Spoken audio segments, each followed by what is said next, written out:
So basically, I went out and generated a bunch of business with me direct to consumer and my team direct to consumer, right?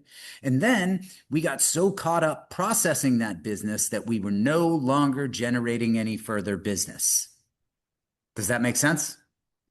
We weren't generating any new leads. We basically murdered our business in cold blood without even realizing it in a purely accidental manner. So I guess I wouldn't call that cold blood. It's a little more like a manslaughter type of situation, I guess, if I were trying to be a little more accurate with my metaphors here. Anyway, point being, we got to a point where there was no more business coming in. All we were doing was digesting the stuff that we had already taken in, right?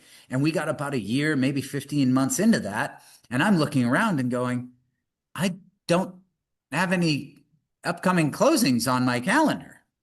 We're not acquiring anything. We've got nothing selling. We're basically done. We're out of business. We're out of inventory. What are we going to do now? You know? And I got incredibly frustrated, and I sat down and wrote out in great detail where my business had come from along the way, how I had generated that business, and what I could do to replace myself so I never had to go through that crap again. Okay? That is essentially how I came up with this and why it ended up being a combination of direct actions and indirect actions. Give me just a second.